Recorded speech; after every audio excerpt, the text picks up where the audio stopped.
సంస్థాపనార్థాయ సంభవామి యుగే యుగే. శ్రీ శ్రీ ఆచార్య ప్రబోధానంద యోగీశ్వరుల వారికి, జగద్గురువైనటువంటి శ్రీకృష్ణ పరమాత్మకు నమస్కరించుకుంటూ, త్రైత సిద్ధాంత భగవద్గీతలోని గుణత్రయ విభాగ యోగము అనే అధ్యాయములో 26, 27 శ్లోకముల గురించి తెలుసుకుందాం. ఈ అధ్యాయములో ఈ 2 శ్లోకములే చివరి శ్లోకములు. 26వ శ్లోకం గురించి తెలుసుకుందాం. మాం చయో వ్యభిచారేణ భక్తి యోగేన సేవతే సగుణాన్ సమతీత్వైతాన్ బ్రహ్మభూయాయ కల్పతే. ఈ శ్లోకము సాకార నిరాకారముల గురించి తెలియజేశారు. భావము: వ్యభిచరించని మనస్సుతో పరమ భక్తితో ఎవడు నన్ను సేవించుచున్నాడో వాడు త్రిగుణములనెల్లా అతిక్రమించి పరమాత్మ యందు ఐక్యమగుటకు అర్హుడగును. 27వ శ్లోకం గురించి తెలుసుకుందాం. బ్రహ్మణో హి ప్రతిష్ఠాః మమృతస్య వ్యయస్య చ శాశ్వతస్య చ ధర్మస్య సుఖస్థైకాంతికస్య చ. ఈ శ్లోకము సాకార నిరాకారముల గురించి తెలియజేశారు.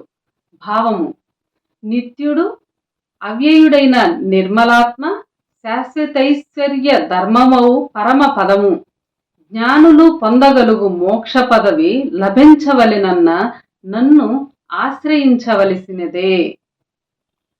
వివరము: ఈ చివరి 2 శ్లోకములలోనూ నిరాకారమైన పరమాత్మను పొందుటకు సాకార పరమాత్మను ఆశ్రయించవలసిందేనని, సాకారమును భక్తి యోగము చే సేవించవలెనని భావము ప్రకటించారు. సాకార పరమాత్మ ప్రస్తుతము లేకున్నా, సాకార పరమాత్మ ఇప్పుడు భూమి మీద ప్రస్తుతము లేకున్నా, ఆయన సాకారముగా ఉన్నప్పుడు, అంటే పరమాత్మ భగవంతునిగా భూమి మీద సాకారముగా ఉన్నప్పుడు తెలిపిన జ్ఞానము ఆశ్రయించుట వలన నిరాకార పరమాత్మను పొందవచ్చును. పరమాత్మ ఎప్పుడైతే సాకారముగా భూమి మీదకి వచ్చి చెప్పిన జ్ఞానమును తెలుసుకొనుట వలన నిరాకారమైన పరమాత్మను పొందవచ్చును. పరమాత్మ భగవంతునిగా ఉన్నప్పుడు చెప్పిన జ్ఞానమును వదిలి అన్య దేవతల మహత్యములోనో పురాణ మహిమలలోనూ ఆశ్రయించిన ఎవరు ఎప్పటికీ మోక్షము పొందలేరు. అనగా భగవంతుడు ఎప్పుడైతే భూమి మీదకి వచ్చి జ్ఞానం చెప్పాడో ఆ జ్ఞానమును వదిలేసి అన్య దేవతలను ఆరాధించి పురాణ మహిమలను కూడా ఆశ్రయించిన వారు ఎప్పటికీ మోక్షము పొందలేరు అని ఈ శ్లోకములో వివరించి తెలియచేశారు.